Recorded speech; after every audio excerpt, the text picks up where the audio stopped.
मेरे प्यारे आका सल्लल्लाहु ताला अलैहि वसल्लम के प्यारे दीवानों, हम इस वक्त हेरा कॉम्प्लेक्स गुलशन नूरी महापोली में जामिया हेरा नजमुल उलूम के तलबा की दस्तार फजीलत के जलसे में हाजिर हैं। मैं इस वक्त मिंबर रसूल पर उन उलमा को भी देख रहा हूं जो मरकजी इदारा जामिया गौसिया सुन्नी दावत इस्लामी का है। वहां के वो असातिज़ा हैं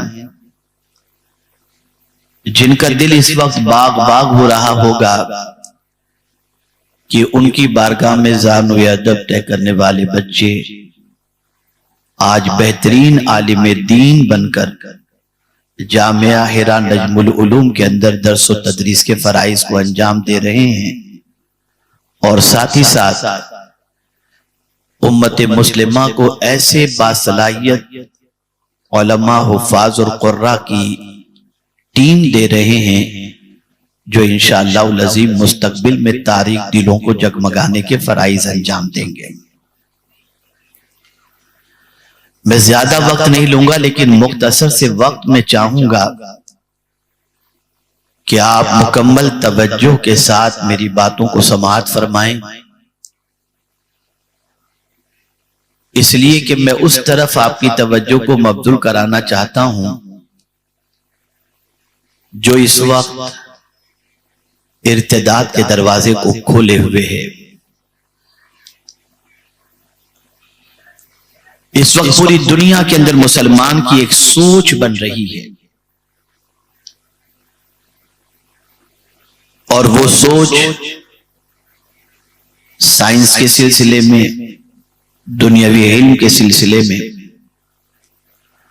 और दीनी इल्म से बेगानगी का आलम यह है कि अब घर में पलने वाले बच्चों को कुरान आता है या नहीं आता, कुरान सीखते हैं या नहीं सीखते, उसके बारे में माँ बाप को कतई तौर पर कोई फिक्र नहीं है। हर पढ़ा लिखा माँ बाप, दुनियावी तालीम याफ्ता माँ बाप ये तसव्वुर करता है कि मेरे बच्चे का मुस्तकबिल अगर ताबनाक हो सकता है तो साइंस के उलूम के जरिए, इसलिए कि जब वो जेवर इल्म से आरास्ता होगा, दुनियावी इल्म के जेवर से आरास्ता होगा, तो उसके महीने की कमाई 50,000, 70,000, 1 लाख, 2 लाख होगी और दीनी मदरसे में पढ़ करके निकलेगा तो 15,000, 20,000 उसकी कमाई होगी। चुनाचे हम कोशिश करें कि अपने बच्चों को सिर्फ दुनियावी तालीम से आरास्ता करें। ये सोच कहां से चली और हम तक कैसे पहुंची? मेरे प्यारे आका सल्लल्लाहु ताला अलैहि वसल्लम के प्यारे दीवानों, साइंस का और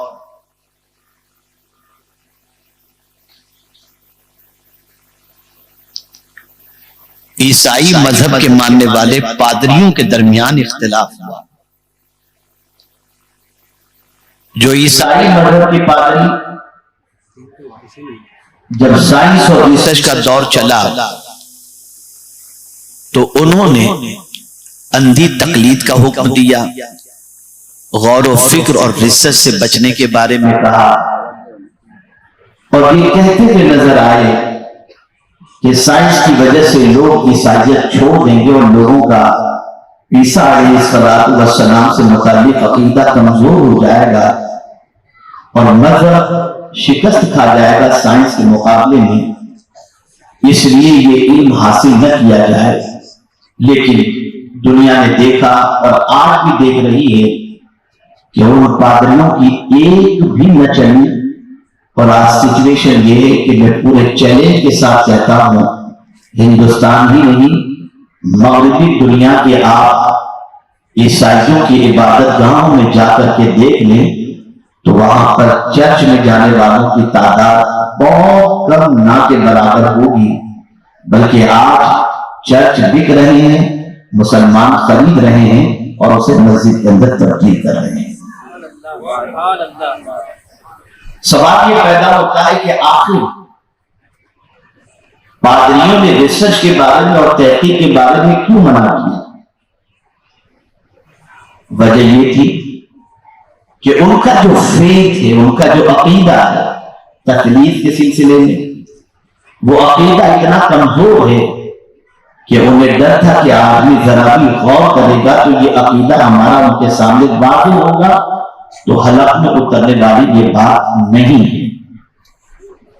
लेकिन हम जिस मजहब के मानने वाले हैं, उसने कभी गौर करने से नहीं रोका, उसने कभी तहकीक करने से नहीं रोका, उसने फिक्र करने से नहीं रोका, इसलिए कि इंसान जितना गौर व फिक्र करता चला जाएगा अल्लाह की निशानियां उसके सामने खुलती चली जाएंगी, तो उसका ईमान कमजोर नहीं होगा, बल्कि अपने रब के सिलसिले में उसका अकीदा पुख्ता होता चला जाएगा। जैसा कि मैं सिर्फ 2 आयतों के जरिए आपको समझाऊं। मिसाल के तौर पर हमारा अकीदा है कि अल्लाह एक है, वहदहू ला शरीक है। अब इसके सिलसिले में कोई दलील तलब करेगा अगर चंद खुदा हो तो क्या फर्क पड़ता है, तो उसका जवाब भी कुरान ने दे दिया, लौकान फीहिमा आलिहतुन इल्लल्लाह लफसदता। अगर एक खुदा के अलावा कई खुदा होते तो बिगाड़ पैदा हो जाता। इसलिए कि एक खुदा कहता कि 4:05 पर 6:05 पर सूरज गुरूब हो, दूसरा खुदा कहता कि नहीं 6 बजे गुरूब हो, टकराव पैदा होता। इसलिए अल्लाह वाहदहू ला शरीक है। कुरान मुकद्दस के सिलसिले में भी अल्लाह अज़्ज़ा व जल्ल ने जब लोगों ने यह कहा कि यह अल्लाह की किताब नहीं, इंसान की बनाई हुई किताब है, मोहम्मद सल्लल्लाहु अलैहि वसल्लम ने चंद लोगों के साथ मिल करके लोगों से सुनकर यह किताब तैयार की है, तो कुरान ने गौर करने से नहीं रोका, फिक्र करने से नहीं रोका, बल्कि कुरान ने कहा व इन कुंतुम फी रैबिम मिम्मा नज़्ज़लना अला अब्दिना फातु बिसूरतिन। वहां भी चैलेंज किया, डाउट को क्लियर किया, फिक्र करने का हुक्म दिया, गौर करने का हुक्म दिया। तो अल्हम्दुलिल्लाह हम जिस दीन से वाबस्ता हैं वो दीन न साइंसी उलूम से रोक रहा है, न फिक्र से रोक रहा है, न अक्ल के इस्तेमाल से रोक रहा है, बल्कि हमारा दीन इन सारी चीजों की तालीम की तरफ उभारता है। लेकिन जरूरत इस अम्र की जो सबसे पहले है वो है दीन का इल्म सीखना। मैं चंद जुमलों में आपको समझा दूं, इंसान साइंस के जरिए चांद पे कमंदे डाल सकता है, सूरज की शुआओं को गिरफ्तार कर सकता है, मिट्टी की तहकीक कर सकता है, जर्रात की तहकीक कर सकता है, ये सारी चीजें वो कर सकता है। लेकिन मेरे प्यारे आका सल्लल्लाहु ताला अलैहि वसल्लम के प्यारे दीवानों, अपने वजूद के बारे में और मकसद तख्लीक के बारे में साइंस नहीं बताएगा, ये हमें कुरान बताएगा और दीन का इल्म हमें अता फरमाएगा। ये इन साइंस बता रही है कि ये जर्रा क्यों है, ये साइंस बताएगा कि जो है मजीद तहकीकात जो इंसान हर चीज के बारे में करेगा, तो तहकीकात करने पर हर चीज के असबाब को साइंस बयान करेगा। लेकिन कोई भी साइंस ये नहीं बता सकता कि हमें अल्लाह ने क्यों पैदा किया है, ये चीज बताएगी अल्लाह की किताब और हमारा दीन बताएगा। मेरे प्यारे आका सल्लल्लाहु ताला अलैहि वसल्लम के प्यारे दीवानों, शोमी एक किस्मत कि मगरिबी दुनिया ने जिस तरीके से साइंस की तरफ अपना रुझान बढ़ाकर मजहब से अपने रिश्ते को कमजोर कर दिया, आज इत्तफाक से उम्मत मुस्लिमा का एक बड़ा तबका दीन से अपने रिश्ते को और दीनी उलूम से रिश्ते को कमजोर करके साइंस की तरफ बढ़ता जा रहा है। मैंने पहले ही कह दिया, इस्लाम गौर व फिक्र से नहीं रोकता, इस्लाम साइंस से नहीं रोकता, लेकिन सबसे पहले जिस इल्म को सीखने की तरफ इस्लाम रहनुमाई करता है वो इल्म है इल्म दीन, इल्म कुरान। जब तक कि आप ये नहीं सीखेंगे, आपको ना अपने बारे में पता चलेगा ना रब के बारे में पता चलेगा। आज अगर बुराइयों का सैलाब मुआशरे के अंदर आ रहा है, आज शायद ही कोई घर ऐसा हो जहां पर एक नौजवान की जिंदगी पाकीज़ा जिंदगी की हैसियत से महसूस की जा रही हो, तो उसकी वजह सबसे बड़ी यह है कि उसके पास इल्म दीन नहीं है। मेरे प्यारे आका सल्लल्लाहु अलैहि वसल्लम के प्यारे दीवानों, जब एक बंदे को यह इल्म हो जाए कि मेरे रब की शान क्या है, मेरे रब की ताकत का आलम क्या है, मेरे रब की कुव्वत का आलम क्या है, और मेरा रब हर जगह मुझे देख रहा है, तो उस बंदे की कैफियत गुनाह की दहलीज की तरफ जाने की नहीं होगी। जैसा कि कुरान मुकद्दस में रब ने फरमाया, यअलमु मा तुवस्विसु बिही नफ्सा, कहीं फरमाया यअलमु खाइनतल अयुन व मा तुख्फी सुदूर, और एक मकाम पर तो रब कदीर जल्ल जलालहू ने वाज़ेह लफ्जों में फरमा दिया कि मेरे प्यारे आका सल्लल्लाहु अलैहि वसल्लम के प्यारे दीवानों, वल्लाहु बसीरुम बिमा तामलून, और मेरे प्यारे आका सल्लल्लाहु अलैहि वसल्लम के प्यारे दीवानों, जब ये इल्म इंसान के पास आ जाता है तो उसकी निगाहें भी महफूज हो जाती हैं, उसके कदम भी सही रास्ते पर चलते हैं, और डगमगाते हुए कदम सीधे रास्ते के मुसाफिर बन जाते हैं। मेरे प्यारे आका सल्लल्लाहु अलैहि वसल्लम के प्यारे दीवानों, इल्मे दीन से अपने रिश्ते को मजबूत करना ये दुनिया के लिए भी मुफीद है और आखिरत के लिए भी मुफीद है। मैं आपको बताता हुआ चलूं, जमीन पर आज का मुसलमान चाहता है कि इस्लाम बाकायदे इस्लाम हयात के साथ हो, इस्लाम की जिंदगी हो, इस्लाम को हम जिंदा देखें। लेकिन मैं आपको बता दूं, साइंस के जरिए सिर्फ इस्लाम जिंदा नहीं रह सकता। अगर इस्लाम जिंदा रहेगा तो इल्मे दीन की बुनियाद पर, इल्मे दीन की बुनियाद पर मेरे प्यारे आका सल्लल्लाहु अलैहि वसल्लम के प्यारे दीवानों, एक सवाल मगरिबी दुनिया में गर्दिश कर रहा है, और वो सवाल ये है कि क्या साइंस के इस दौर के अंदर और मॉडर्न टेक्नोलॉजी के इस दौर के अंदर आज 1400 साल पहले के नबी की तालीम जो है क्या आज भी जरूरी है? उस जमाने में लोग ऊंटों पर सफर किया करते थे, उस जमाने में हवाई जहाज नहीं थे। आज के दौर में तो लेटेस्ट टेक्नोलॉजी आ चुकी है और साइंस तरक्की कर चुका है। क्या मौजूदा दौर के अंदर भी नबी की तालीमात की जरूरत है? मैं कहता हूं दौर कोई भी हो, नबी की तालीमात की जरूरत कल भी थी और आज भी और हमेशा रहेगी। उसको एक दलील की रोशनी में अर्ज कर दूं, साइंस तरक्की करके आज़ा की पेवंदकारी के हवाले से बता सकता है। आपकी नी अगर टूट गई तो उसके एवज के अंदर दूसरी नी रिप्लेसमेंट के अंदर बिठा सकता है, आंख रिप्लेसमेंट के अंदर बिठा सकता है। लेकिन आज तक साइंस के पास ऐसी कोई चीज है ही नहीं और कोई ऐसी मेडिसिन नहीं है जो गुरूर का इलाज कर सके, जो हसद का इलाज कर सके, जो किब्र का इलाज कर सके। इन सारी बीमारियों का इलाज अगर कहीं से मिल सकता है तो मदीने के ताजदार सल्लल्लाहु अलैहि वसल्लम की तालीम से मिल सकता है। कल भी नबी की तालीम की जरूरत थी, आज भी नबी की तालीम की जरूरत है और कयामत तक नबी आखिरुल ज़मा सल्लल्लाहु अलैहि वसल्लम की तालीम की जरूरत रहेगी। अब आइए, इल्मे दीन क्यों जरूरी है थोड़ा सा समझें आप। हम अपने आप को मोमिन कहते हैं, लेकिन हमारे ईमान के लिए इल्म की रहनुमाई जरूरी है। अगर इल्म नहीं होगा तो ईमान के सिलसिले में हमारी रहनुमाई नहीं हो सकती। मिसाल के तौर पर कौन सा इल्म? इल्म दीन। मिसाल के तौर पर कुरान की आयत देखें और खुद रसूल रहमत सल्लल्लाहु अलैहि वसल्लम का तरीक़े तबलीग देखें तो आपको महसूस होगा पैगंबर रहमत सल्लल्लाहु अलैहि वसल्लम हो या जितने भी अंबिया किराम अलैहिमुस्सलातु व तस्लीम तशरीफ लाए, सबकी जिंदगी का आप अगर मुताला करें तो इस नतीजे पर पहुंचेंगे। क्या दावत थी, क्या इल्म सबसे पहले उन्होंने पेश किया? फ़अलम अन्नहु ला इलाहा इल्लहु, ला इलाहा इल्लहु, ये हमारा अकीदा है। लेकिन इस अकीदे के सिलसिले में इल्म की जरूरत है।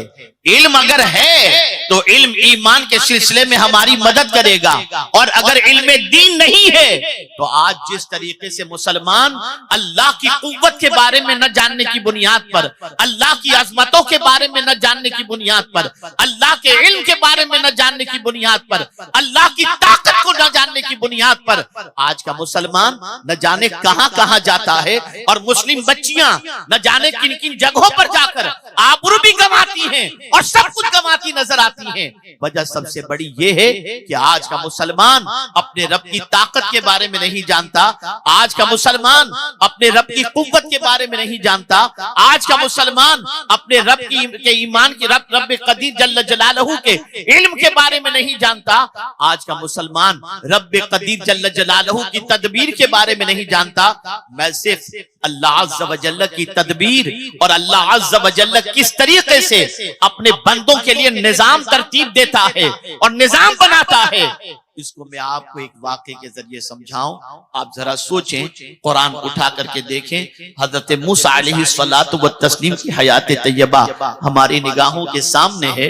अल्लाह अल्लाह, फिरौन जिसने ये ऐलान कर दिया था, जब उसे बताया गया फला साल में जितने लड़के पैदा होंगे उनमें से कोई लड़का ऐसा होगा जो तेरे तख्त को उलट देगा।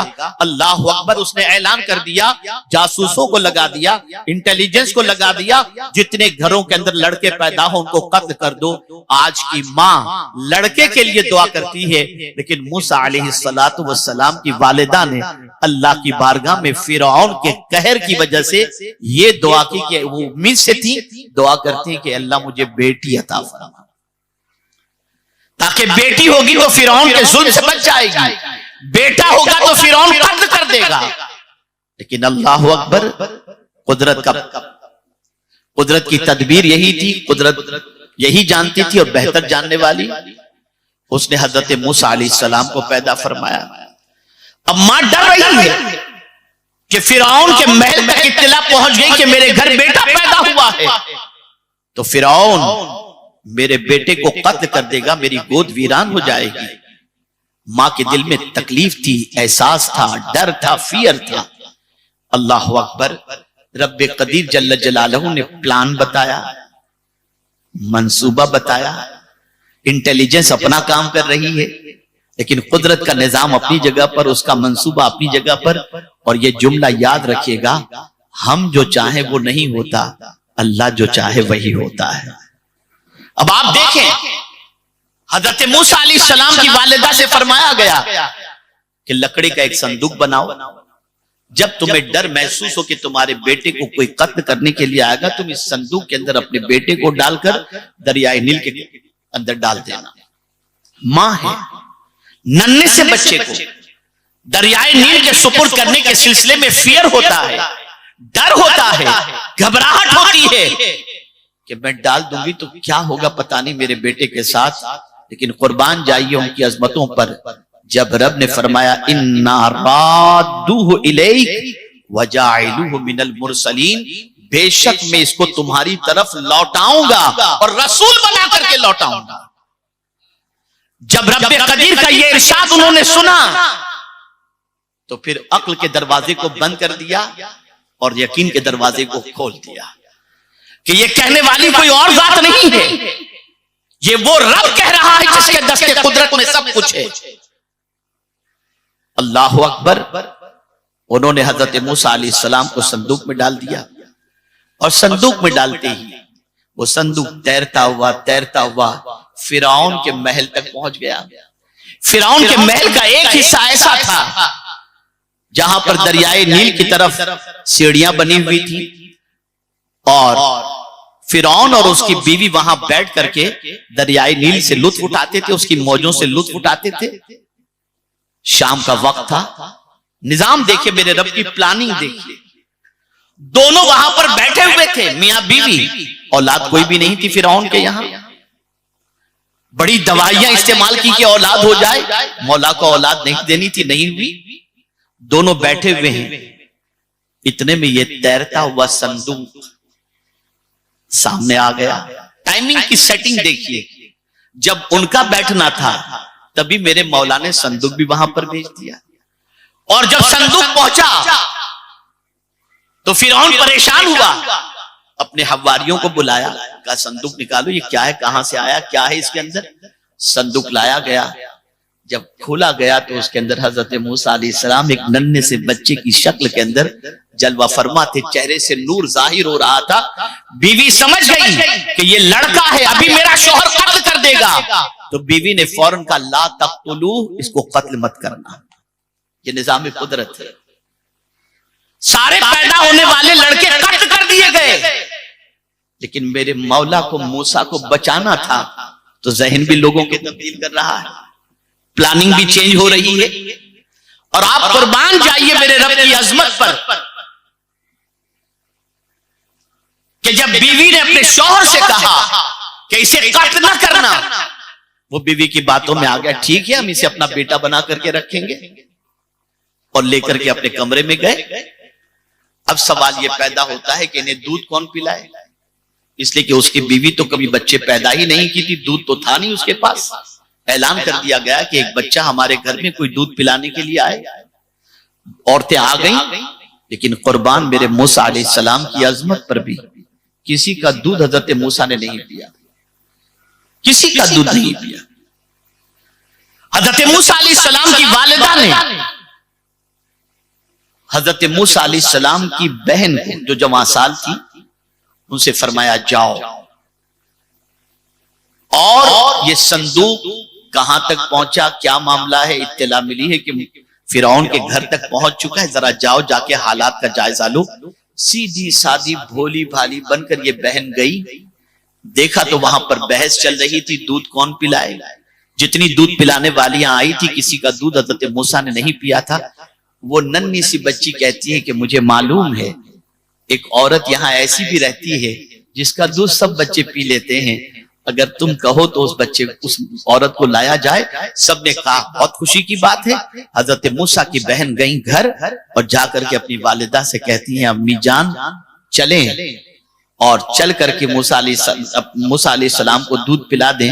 हजरत मूसा अलैहिस्सलाम की वालिदा गई, अंदाजा आप लगाइए कि जाकर के अपने बेटे को देखकर नहीं कहती मेरे लाल मेरे बेटे, इसलिए कि सिचुएशन खराब हो जाती, बहुत खामोशी के साथ जाती हैं। बेटा उनकी गोद में दिया गया, जैसे ही मां ने सीने से लगाया, बेटे ने दूध पीना शुरू किया, पूरे महल में तालियों की गूंज हो गई। उसके बाद हजरत मूसा अलैहिस्सलाम की वालिदा से फिरौन ने कहा महल का एक किनारा इतना हिस्सा आपको दे दिया जाता है ताकि आप इस बच्चे को दूध पिलाकर इसकी परवरिश करें। दो रिवायतें मिलती हैं, एक रिवायत ये कि वहां पर वो रही, और एक रिवायत भी मिलती है कि हजरत मूसा अलैहिस्सलाम की वालिदा ने ये फरमाया मैं अपने घर इस बच्चे को लेके जाती हूँ, मैं दूध पिलाकर इसको बड़ा करूंगी। अब मुझे बताना ये है, फिरौन का प्लान अपनी जगह पर है, कुदरत का निजाम अपनी जगह पर है। दुनिया हजार मंसूबे बना ले, लेकिन होगा वही जो मेरा परवरदिगार चाहता है। और ये कुव्वत, उसकी ताकत, उसके बारे में यकीन उसी वक्त पैदा होगा। ये साइंस की किताबों में नहीं मिलेगा, ये इल्म दीन में मिलेगा, ये कुरान के अंदर मिलेगा। आज अगर बहुत सारे आबरू लूटने वाले और बहुत सारे मुख्तलिफ तरीके से इंसानों की जिंदगी बर्बाद करने वालों की आप एड यूट्यूब पर देखते होंगे, अखबारात के अंदर देखते होंगे, 2 घंटे में मालदार बन जाओगे, 2 दिन के अंदर ये करोगे तो इतनी दौलत आ जाएगी। ये सारी चीजों के अंदर गिरफ्तार होने की वजह सबसे बड़ी ये है कि अपने रब के बारे में हम कुछ नहीं जानते। वरना मेरा रब इरशाद फरमाता है अल्लाहु यबसुतुर रिज़्क़ लिमन यशाअ व यक़दिर, अल्लाह जिसका चाहता है, जिसकी चाहता है रोजी तंग कर देता है, जिसकी चाहता है कुशादा कर देता है। ये इल्म आपको कुरान से मिलेगा, ये इल्म आपको दीन से मिलेगा। आज अगर बेरहमी के हम शिकार हुए तो इल्म दीन से गफलत की बुनियाद पर, इल्म दीन से रिश्ते को तोड़ देने की बुनियाद पर बज़ाहिर आपकी निगाहों के सामने ये नन्हे से बच्चे नजर आ रहे हैं। हमारे स्टेज पर बैठे हुए उलमा भी एक जमाने में ये छोटे से बच्चों की हैसियत ही से थे, लेकिन आज देखें वो इल्म के महताब बनकर चमक रहे हैं और भटके हुओं को सीधा रास्ता दिखाते नजर आते हैं। इसलिए सुन लो, आज जितनी मेहनत और मशक्कत तुम साइंस और टेक्नोलॉजी के सिलसिले में अपने बच्चों के पीछे कर रहे हो, मैं इससे रोक नहीं रहा, लेकिन सबसे ज्यादा अगर किसी चीज की फिक्र करनी है तो इल्म दीन की फिक्र करनी है। कुरान सिखाओ, मुस्तफा की मोहब्बत सिखाओ, दीन सिखाओ, ताकि तुम्हारा बच्चा ये पहचान सके कि मैं किसका बंदा हूं और मेरा मालिक कौन है, मेरा रब कितनी ताकत वाला और कुव्वत वाला है। इल्म ईमान का भी रहनुमा है, इल्म अमल का भी रहनुमा है। मेरे प्यारे आका सल्लल्लाहु ताला अलैहि वसल्लम के प्यारे दीवानों, आज इल्म दीन से रिश्ता कमजोर हो गया, इल्म दीन से तवज्जो हट गई। और बड़ी माजरत के साथ मैं अर्ज करूंगा, यहां पर मौजूद हजारों की तादाद के अंदर जो गुलामान रसूल हैं, तलबा को छोड़कर मैक्सिमम लोग अपने दीन के बारे में कुछ नहीं जानते, कुछ नहीं जानते। इसलिए अखबार पढ़ के डर जाते हैं, चूहा निकलता है तो डर जाते हैं। एक अजीब सी कैफियत बन चुकी है।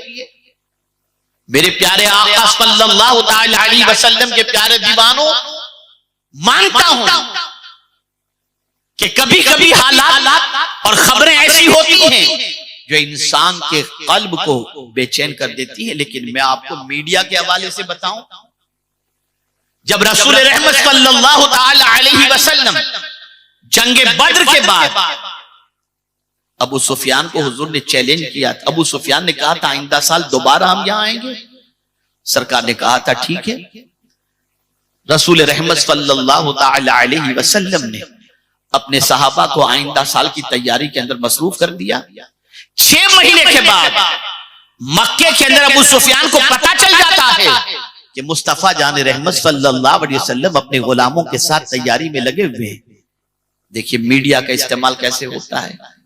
एक शख्स मदीने से मक्का आया हुआ था, अबू सुफियान ने उसे पकड़ा और कहा कि तुम मदीने जाकर घर घर ये बात पहुंचा दो कि अबू सुफियान ने बड़ी फौज तैयार कर रखी है, मुकाबला नहीं कर सकोगे। इसे कुरान ने मेंशन किया है, बड़ी फौज तैयार कर रखी है, जबकि कुछ ऐसा नहीं था। ये डराने के लिए, ये धमकाने के लिए। तो कुरान ने कितनी प्यारी बात कही जब उनसे कहा गया अन्नन्नास क़द जमाउ लकुम फख्शौहुम, फख्शौहुम, उनसे डरो, बड़ी फौज उन्होंने तैयार कर रखी है। तो गुलामाने रसूल ने क्या कहा? कुरान कहता है फज़ादतुम ईमाना, उनका ईमान और बढ़ गया। और क्या कहा उन्होंने? फ़क़ालू हस्बुनल्लाहु व निअमल वकील। ऐ रसूल आज़म सल्लल्लाहु अलैहि वसल्लम के दीवानों, ये यकीन, ये पुख्तगी, ये अकीदा इस बुनियाद पर उनके अंदर था कि उन्होंने कुरान का इल्म हासिल किया था, मुस्तफा प्यारे की सोहबत पाई थी और इल्म दीन की दौलत उनके पास मौजूद थी। हम तो अपने रब के हवाले से इतने नाउम्मीद होकर के बैठ गए हैं कि जिसकी कोई इंतहा नहीं, इसलिए कि जानते ही नहीं अपने रब के बारे में कुछ नहीं जानते। बड़ी मादरत के साथ बुरा न लगे तो अर्ज करूं, अगर कोई कह दे कि अकीक पहनो मालदार बन जाओगे तो हम अकीक पर भरोसा कर लेते हैं। कोई कह दे फिरोजा पत्थर पहन लो तुम्हारा काम बन जाएगा तो वो पहन लेते हैं। नादानो, तुम पत्थरों पर भरोसा करने लग गए, ये तुम्हारा अकीदा हो गया। वजह सबसे बड़ी यह है कि इल्म दीन से नाआशनाई की बुनियाद पर। मानता हूं कि कुछ पत्थर ऐसे हैं जिसकी वजह से जिस्म में कुछ फायदा पहुंच सकता है, लेकिन तुम्हारी तकदीर के अंदर कोई तब्दीली पैदा नहीं हो सकती। ऐ रसूल आज़म सल्लल्लाहु अलैहि वसल्लम के दीवानों, आज की सबसे बड़ी जिम्मेदारी यह है कि साइंस के नाम पर, टेक्नोलॉजी के नाम पर तुम्हारा रिश्ता दीन से तोड़ा जा रहा है। और दौलत की फरावानी और दुनिया की मोहब्बत की बुनियाद पर आज लोग दीन से अपने रिश्ते को तोड़कर दुनियावी उलूम की तरफ इतना बढ़ रहे हैं, इतना बढ़ रहे हैं कि अब न उनके पास नमाज का टाइम है, अब न उनके पास कुरान सीखने का टाइम है, और न अब उनके पास दीन के उलूम को हासिल करने का टाइम है। मैं ये नहीं कहता कि आप साइंस में पढ़ो। अल्हम्दुलिल्लाह सुन्नी दावत इस्लामी का ये स्कूल यहां पर आपके सामने मौजूद है। स्कूल हमने भी कायम किया, सामने जामिया हिरा नजमुल उलूम भी मौजूद है, दीनी उलूम भी यहां पर हासिल किए जाते हैं।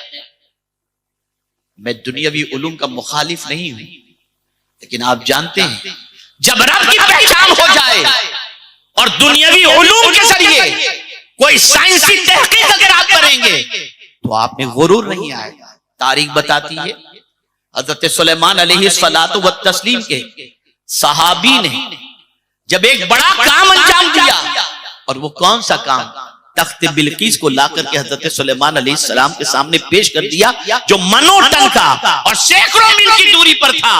हजरत सुलेमान अगर आज के डिक्टेटर और आज के बादशाहों की तरह होते तो फख्र से कहते ये तो मेरे खादिम का हाल है, तो सोचो मेरा हाल क्या होगा। लेकिन फिक्र दी हजरत सुलेमान अलैहिस्सलाम ने कि ये मेरा कमाल नहीं, हाज़ा मिन फज़्ल रब्बी, ये मेरे रब का फज़्ल है।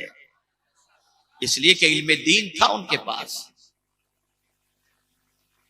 जुल्करनैन ने ऐसा ब्रिज बनाया कि जमाने की साइंस और टेक्नोलॉजी वहां दम तोड़ती नजर आती है, लेकिन उसके बावजूद ये नहीं कहा कि ये मेरा कमाल है। हादा रहमतुम मिन रब्बी, ये मेरे रब की रहमत है। फैज़ा जाअ वअदु रब्बी जअलहु दक्का व काना वअदु रब्बी हक्का। अल्लाहु अकबर।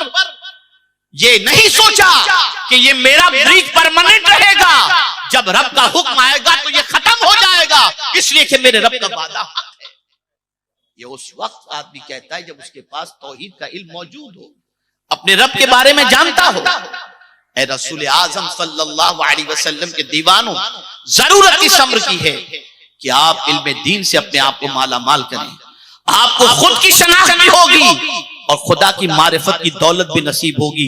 और अगर आपने इल्म दीन से रिश्ता तोड़ दिया या अपनी औलाद का रिश्ता इल्म दीन से आपने नहीं रखा, तो डर लग रहा है कि रब के बारे में कुछ न जानते हुए न जाने कहां कहां हमारे बच्चे चले जाएं और किस किस बला के शिकार होकर मुर्तद न हो जाएं, ये डर लगता है। आज अगर थोड़ी सी तकलीफ की बुनियाद पर बच्चियां इस्लाम छोड़ रही हैं या बच्चे दूसरी तरफ जा रहे हैं, इल्म दीन से महरूमी की बुनियाद। इसलिए इल्म दीन हासिल करो, बच्चों के लिए वक्त निकालो, इल्म दीन के जेवर से आरास्ता करो। यही वो इल्म है जिसकी तरफ बढ़ने वालों के लिए मासूम फरिश्ते अपने परों को बिछा देते हैं। ये मामूली इल्म नहीं। ऐ रसूल आजम सल्लल्लाहु अलैहि वसल्लम के दीवानों, मेरा ख्याल है कि इस मुख्तसर सी गुफ्तगू में आपकी समझ में बात आ गई होगी कि इल्म दीन आज के दौर की कितनी बड़ी जरूरत है।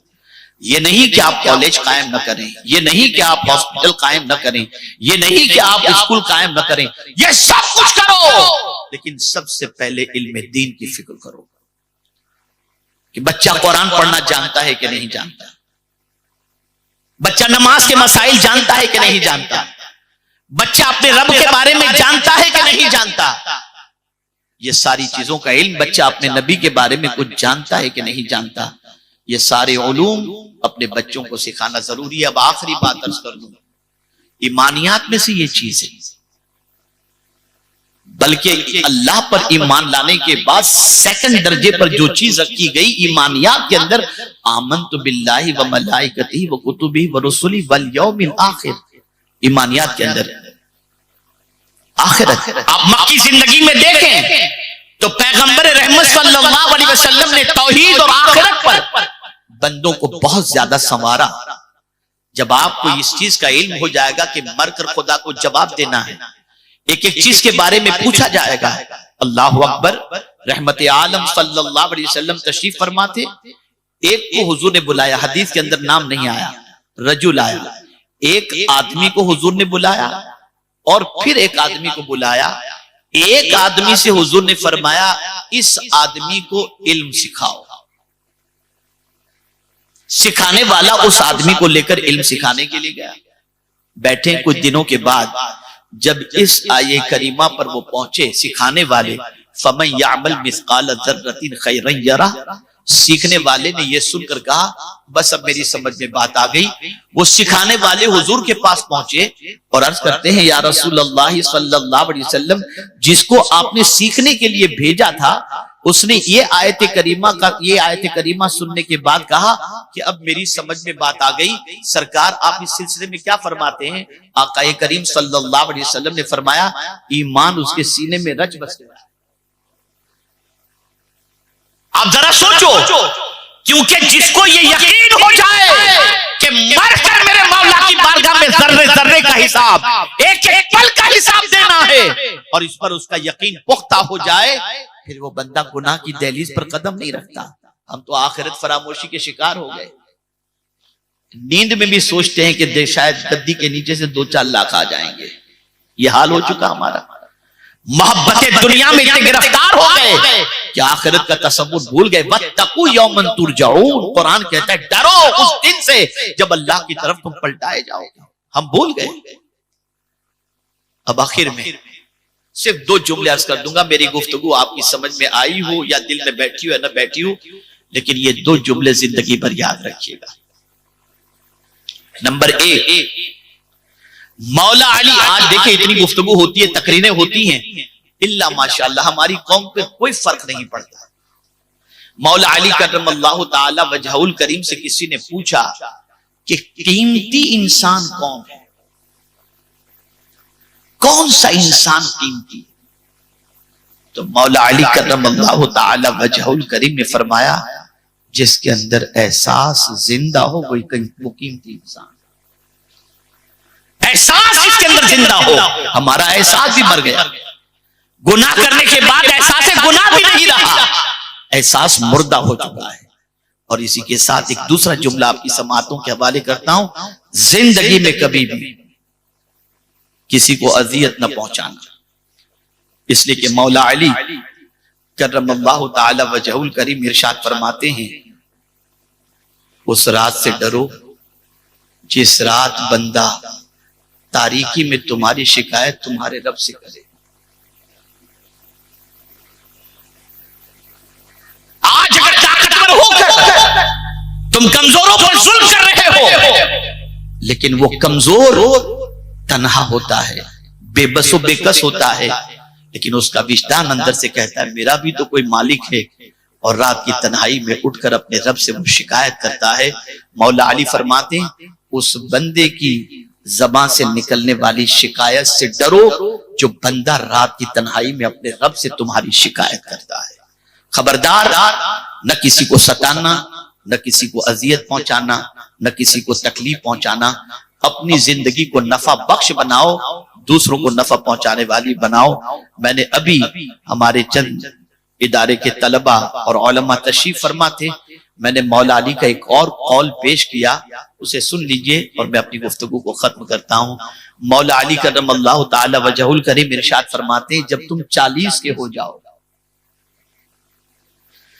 जब तुम्हारी उम्र 40 की हो जाए तो अपने अखलाक भी दुरुस्त करो, अपना किरदार भी दुरुस्त करो, अपनी आदतें भी दुरुस्त करो और आखिरत की तैयारी में लग जाओ। इसलिए कि अस्र और मगरिब के दरमियान वक्त ज्यादा नहीं होता। संभल जाओ, अपने रब पर यकीन रखो, उससे अपने ताल्लुक को मजबूत करो, उसके प्यारे हबीब सल्लल्लाहु अलैहि वसल्लम से अपने रिश्ते को उस्तवार करो। और मेरे प्यारे आका सल्लल्लाहु अलैहि वसल्लम के प्यारे दीवानों, अल्लाह और उसके रसूल जल्ल जलालहु सल्लल्लाहु अलैहि वसल्लम से हमने अपने ताल्लुक को मजबूत कर लिया और इल्म दीन हमने हासिल करना शुरू कर दिया। हमारा दिल भी मजबूत होगा, हमारी जिंदगी भी संवर जाएगी और हम फिर उस रास्ते के मुसाफिर बनेंगे जो रास्ता सीधा जन्नत की तरफ जाता हुआ नजर आता है। अगर इजाजत हो तो मुझे बायजीद बुस्तामी अलैहिर्रहमा का वाकया याद आ रहा है, अर्ज कर दूं। हजरत बायजीद बुस्तामी अलैहिर्रहमा बचपन में यतीम हो गए।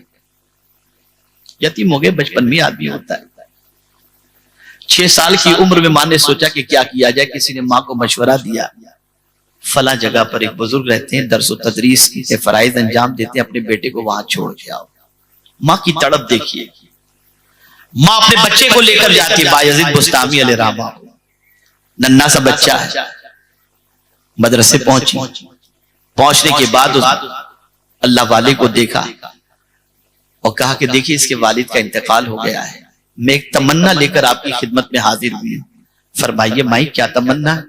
मेरी तमन्ना है कि मेरा बच्चा वली बन जाए, दीन का खादिम बन जाए। वो उस्ताद, वो बुजुर्ग सुनते हैं और माँ की के जज्बे पर कद्र की निगाह डालते हैं और सोचते हैं कि माशाअल्लाह इतने अजीम जज्बा। बहरहाल बायजीद बस्तामी को उन्होंने रखा अपने पास, लेकिन माँ ने कहा था कि बच्चे को जल्दी से घर मत भेजना,